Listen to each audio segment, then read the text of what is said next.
I've been wrong many times in life. I didn't try mustard until I was like 38 because I thought it wouldn't taste good. Turns out it's pretty good. I once got into, I was once hitchhiking and got into a car. Turns out that guy was a gang member. That was also a wrong decision. I once tried to make a boat. That thing sank. I was also wrong. I was also wrong about this team. And I want to try to figure out why. Locked on Badgers, let's go.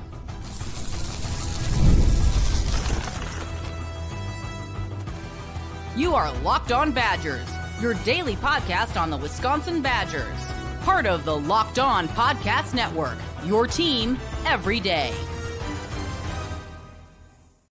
What is going on, Badger fans? Welcome to Locked On Badgers, your team every single day, part of the Locked On Podcast Network. As long as my faltering voice will carry this show, we will do it for a little bit longer. If anybody wants to vent or talk, might even open up for calls if people want to jump in. Let me know. I was wrong. I want to start here. I think this is important. And listen, when you go watch the game we watched today, your car breaks down on the way, you get that sucker towed, you watch that game, and then you have to drive back in your repaired car for 4 hours through the night to think about this game. You get some time to think. And the thing I kind of kept coming back to is, I was wrong on this team. But why? Why was I wrong? Because I think it's important. It's one thing just to just own it, right? Yeah, I was wrong. I was wrong. But if you don't ever like figure out why, then you're gonna keep repeating that mistake. And this was a good comment on the Discord we had. And I just saw it a little bit ago. John said, I don't agree with people insulting or demeaning the media covering this team 100%. Like, again, we're all Badger fans and we all want the same thing. But it is annoying being told this team is great by insiders and then seeing them and wondering what they saw. So I just want to take this for myself. And this is not for anybody else. This is 100% for me. I got to be better. I think it's as simple as that. Like, I have to, I had some concern of this team, which I talked about. I talked about, left tackle not being good enough. And I talked about that in Platteville. But I got to be better. I think this is fair. Of my coverage, I think it's fair. I got to be a little better, and I will work towards that because I was really wrong on this team. And if you don't take any accountability of it, I don't think you get better at what you do. And the point of this is to be authentic and provide great coverage and build a community, but also to be a truth teller to the best of my ability. And I was really wrong. So why was I wrong? Right. So that's the first one. I will try to be better on that 100%. I need to be better on that, right? I shouldn't be this wrong on a team that I've seen a lot more than other people because I was able to see them in practice. And I still thought this team would beat Maryland. Now, I actually did get the score right. I think I picked 27-10. I just flipped around who had the 27 and who had the 10. I think the first thing I was thinking about this, I think that just having grown up my whole life as a Badger fan and having seen so many really good iterations of this, that mold is just hard to break. I think that's the first thing that you still have this image of what Wisconsin is in your head because it's been that way for 20 years. And that it's a really hard thing to break, right? If you have 20 years of good movies by one studio, every time they make one, you just have a feeling like it's going to work out. It's like Indiana Jones. The first couple were pretty good, and then it got bad. Maybe the Indiana Jones isn't the best example, but my point is I feel like that's part of it is there's still just because of what Wisconsin's been for a long time. And I know it hasn't been that for a couple of years. I know that we won 5 games last year. I get that, but it still feels like we're living in the past a little bit, or maybe I am. And I think that was probably the first thing where you still just kind of feel like you're going to beat Maryland for no other reason than you've been higher in the food chain for 25 years than Maryland, right? And we just got to break out of that mold a little bit. I think that's one of the first things where I was wrong. Yeah, I'm still breaking out of that mold that we've lived in for a long time. That's been really the basis of my sports life. Wisconsin has been my metronome. Wisconsin has been that thing that has kept me centered. While my other teams have vacillated from being great to terrible to great, Wisconsin's always been good. It's hard to reconcile them just being bad, right? You still feel like, I think it's the first thing. I think that's the first reason I was wrong is I'm still reconciling with this just not being good. Wisconsin not being good at football anymore. It feels like a piranha not being good at eating meat. It just doesn't make sense. It's hard to square in my brain. I think it's the first thing. I think the second one, because I did a show before the Maryland game, and I was like, all right, why are we positive? I'm like, well, the offense line is going to get better because young players, and it turns out that's not always the case either. I was wrong on that, right? I was wrong on the offensive line getting better. It's not getting better. And you'd think young players with reps should get better, but it's a lot to ask in season, and whether it's coaching, development, it wasn't really any better today.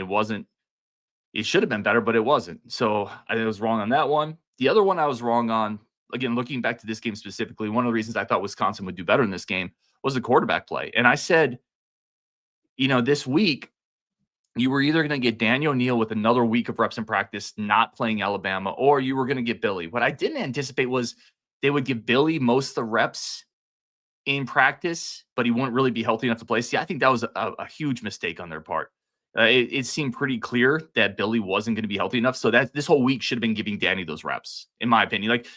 And then I think Danny would have been better, but that's not how it played out. So I was wrong on the quarterback play being better. I think so. I anticipated improvement at the quarterback play, improvement at the offensive line. I think I'm still just shaking off the idea that Wisconsin is a football program, and it's not right now. It is. If you were to power rank the Big Ten right now, this is insane. If you were to power rank the Big Ten right now, where would Wisconsin fall? A 17th? Ahead of only UCLA, who's already fired their head coach and looked horrifically bad. We're not that far above them. I mean, is there, I guess, Iowa scored 38 on Rutgers. Wisconsin 17th in the Big Ten, right? It's hard to reconcile that. All right, let me get comments. Y'all let me know if you want a vent, whatever it is, man. Let's go to the top here. Doll Treat says late night confessions. We were all wrong. Listen, Vegas was wrong too, right? Vegas had Wisconsin as a 10-point favorite in this game, which I picked Maryland to cover. I got that right. Tony P says, for sure, I thought Fickle's a home run. Justin says, when does basketball start? We got media days coming up pretty soon. I'm excited for basketball. I might do a basketball show tomorrow. I was talking to somebody today. They're like, how are you going to talk about this football program? I'm like, I'm just going to do 35 minutes on Nick Boyd pick and roll manipulation tomorrow. And then on Monday, I might do 37 minutes on Austin Rapp corner threes. We'll look at every single one of them that he shot the last year. We'll do 38 minutes on that. So, no, I don't know. Yeah, basketball's starting soon, which is awesome. Will Hannah's in the chat. Grant Alexander said Fickle had great assistance at Cincinnati. He's been exposed. Kedrick, good dude, man, says fellow content goblin this evening. I salute you, Ryan. Yeah, Kedrick's a good dude for sure. Justin says you look like a broken man, Ryan. We love all that you do for the Badger community. No, I'm okay. It's been a long day, right? And I've got my PA down here as per usual. And listen, I'll say this. I ran into some awesome people in Camp Randall again today. We ran into Jordan, who's just incredible, and his brother, and we got to hang with them for a second and take a picture, and Nick Osen, and obviously Justin was there, and there's great people. Got to see Alan up in the boxes up there. Got to talk to him for a little bit. So that's really the community is the best part of this. It's always been the best part of this community we build together because we're all Badger fans, and good, bad, or indifferent. We're all here together. We're all in this together, and we all have the same goal. That's the other thing I'd say is be cool with people. You don't have to with me. I actually have relatively thick skin. I think it came from being on a submarine where you had to have thick skin, otherwise you would get effed with relentlessly. But be cool with people. We're all Badger fans. We're not all going to agree that Fickle needs to go right away, or it doesn't, or he still has time, or this is the answer, or it's all because of Longo, or NIL, whatever it is. We're not going to agree on all the core issues, but let's at least be cool to each other because, again, we're all Badger fans. We all want the same thing. B-Vault says we are all sad. Tyler, good friend of the show. I saw your message on Twitter earlier today. I'm sorry I didn't get a chance to respond to that, but he said, stay strong, Ryan. Basketball season's around the corner. Zach was at Camp Randall with us today. Zach said, bro, you went through it today. Yeah, that was tough. Zachary Ryan says, I know it's a lot of money, but isn't the buyout right? But do the buyout right now and move on. Clean house and start over. Isn't that horrible? How much longer do you let it go on for the hope that things get better? I want to talk about this next because some people have talked about we need to right now do this. I don't think a midseason firing is the right move. I don't for a number of reasons, which I'll get into. And that's just my opinion. It doesn't make it the right one, but I would love to have yours as well. But I'm curious what you guys would have on that. Timothy says, is this the worst Badger line in history? It's the worst one I can remember. I certainly cannot speak to teams in the early 90s, in the 80s, 70s before that. It is, I have never seen a Badgers offensive line in this state. Never have I seen. Never have I ever. I mean, there's a play, it's 4th and short, and we're pitching it out to Cade Yakimelli just because we don't believe, it feels like we have no confidence in getting that yard up the middle. It's just wild, man. Let's keep going here. Any more thoughts? Question. We have a lot. Yeah, Adam says, I watched Indiana destroy Illinois. They seem like a team. Daltreed says Kevin Haywood doesn't fix his team. No, he doesn't.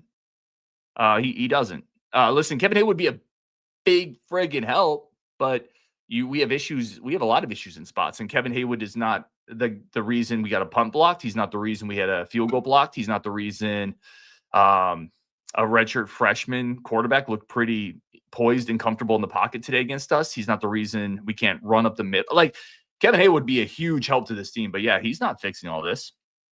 Scott says, I called 7-5 to 9-3. I think we go winless now and end 2-10. Rob H says, Ryan, you're a Badger for life. Sometimes it just doesn't go our way. Yeah, like, I love this program, man. This team, this is what I grew up cheering for, and this is what I grew up supporting. So that's never going to change. But it is tough, and it's tough sometimes to feel like you got to answer questions for why the program's not very good when I don't know. I like I said, I was wrong. I thought it would be. So it's definitely tough. We're going to take a break there, come back. I'm going to tell you why I don't think midseason firings, even if you do, and I'm not saying I'm even on board with making a change. I got to think about it is all I'm saying. But I don't think midseason firings make sense anyway. I'm curious what you guys think on that. Let me know in the chat. Again, this is just kind of a vent session. I might even open it up if people want to call in. Let me know in the chat if anybody does want to call in, and we can do that as well to vent. Let's take a quick second here for our friends of the show. We're going to come back and talk about Luke Fickell, kind of what's next, big picture stuff. Today's episode brought to you by Mazda. Excuse me.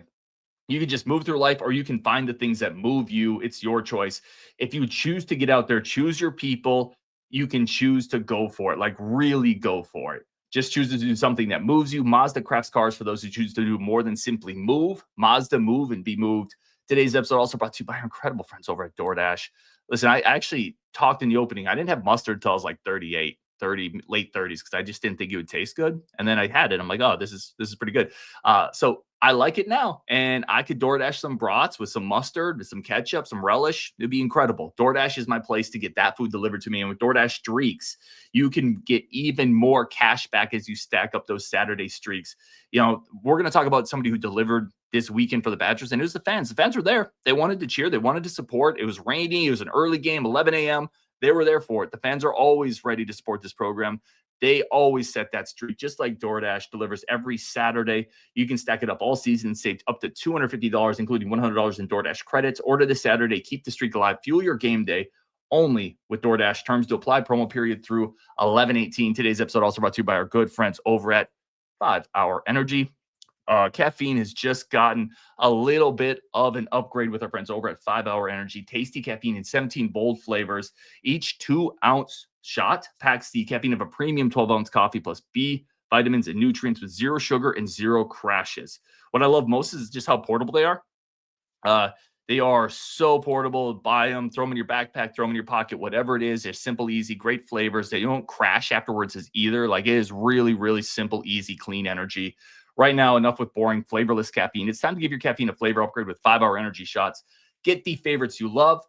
Be bold and try something new. Or go online at 5hourenergy.com or Amazon today.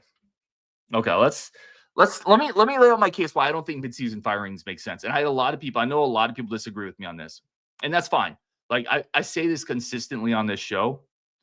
This is just my opinion. It doesn't make it the right one. And I think we are better when we have all of our opinions together and we talk about it, right? I'm very much a fan of that. So multiple reasons why I don't think a midseason firing, even if you are on the Luke Fickell needs to go, we need to make a change bandwagon, right? I don't think there's anybody on staff that I feel comfortable stepping into that void right now. This is not a staff that has, like, when Paul Chris was let go, you had Jim Leonard there. And you felt comfortable, at least in an interim sense, that Jim Leonard could step in and be that guy. I don't think there's a guy on this staff that I feel super confident in.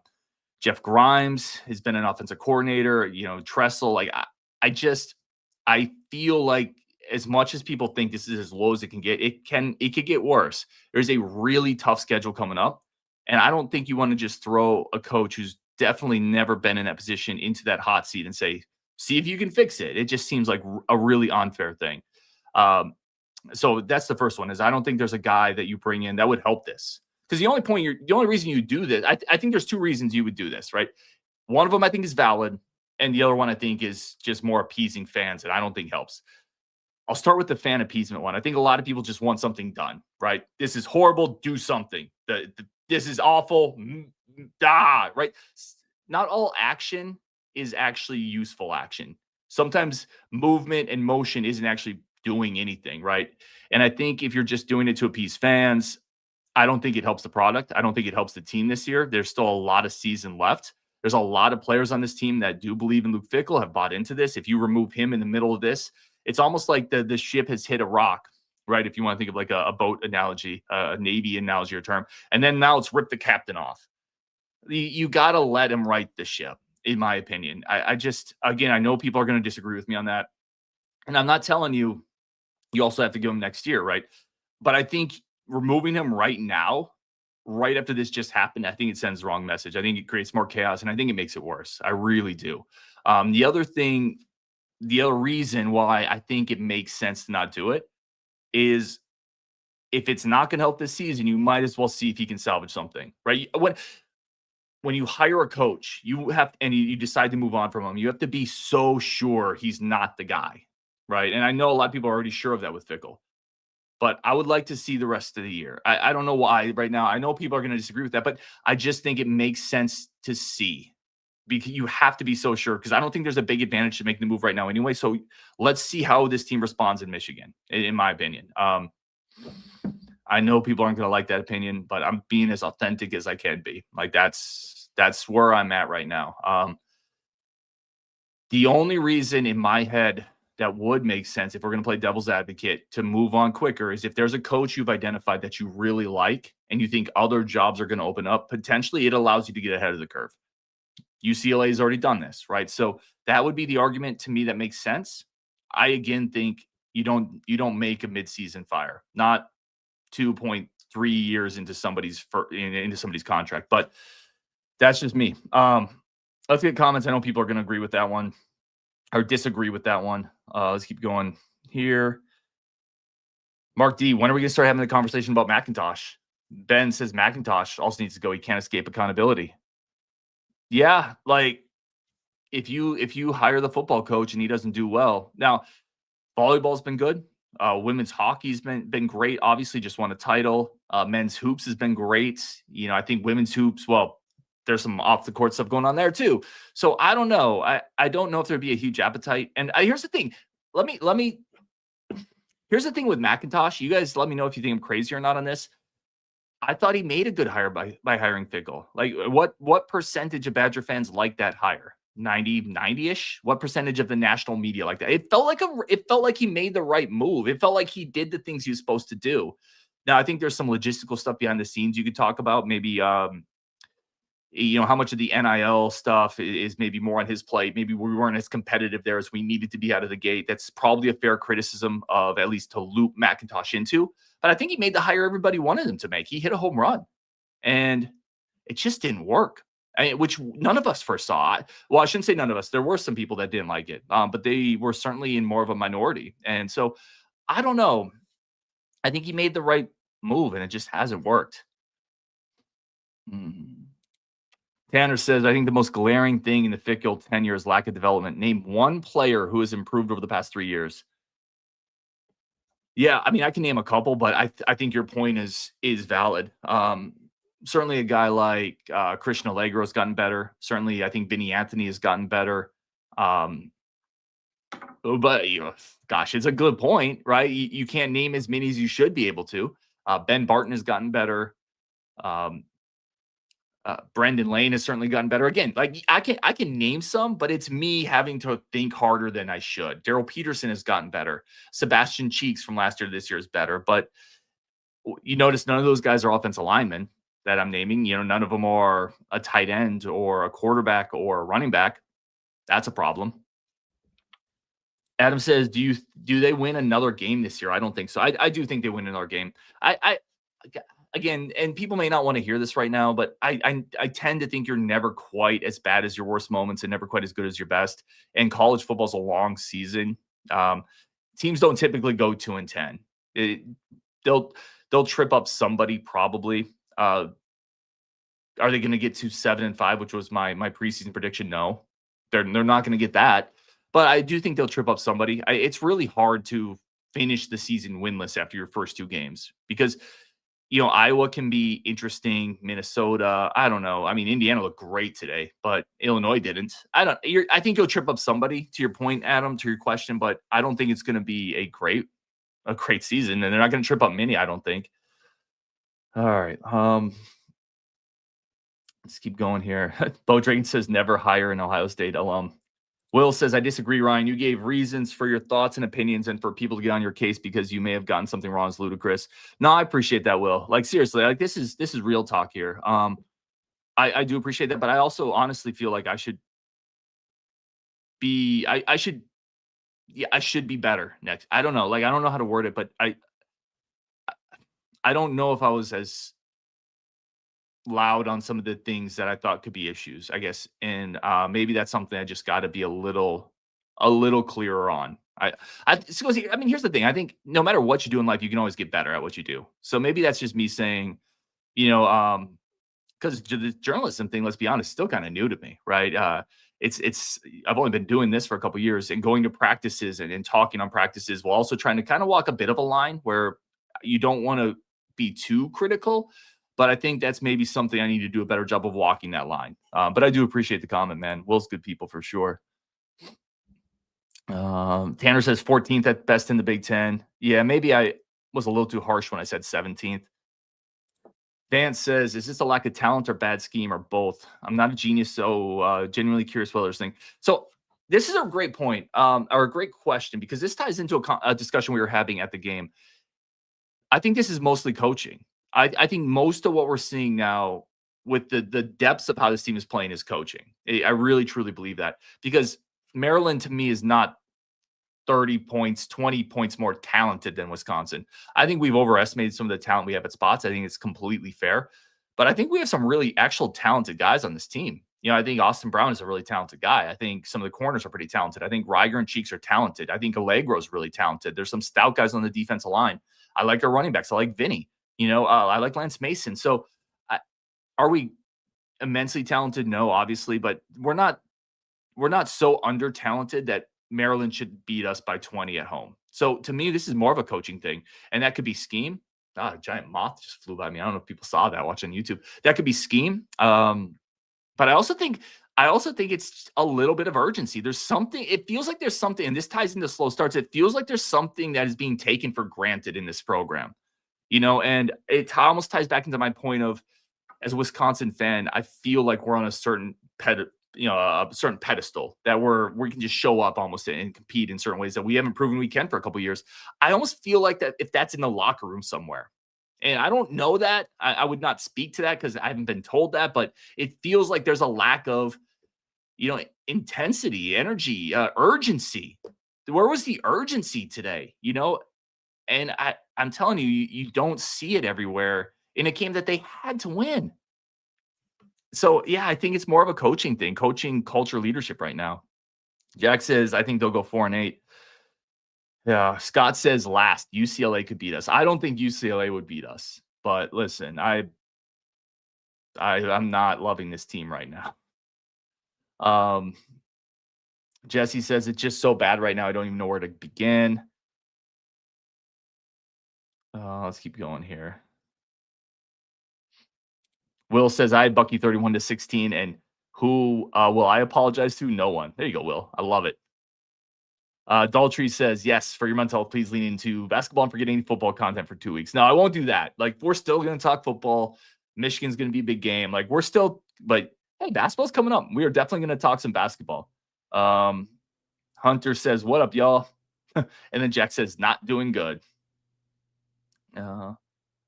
Kyle says this offensive line isn't getting fixed this year. This is a new offensive line coach we just got.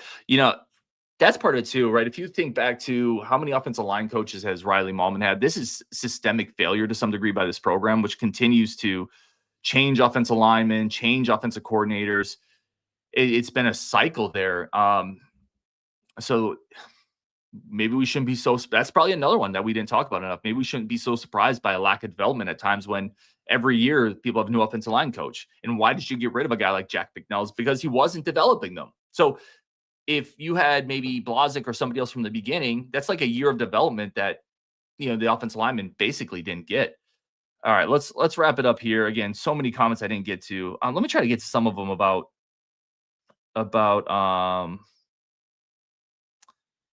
the Fickle question. And I want to see if you guys agreed or disagreed. Mid-season, end of season.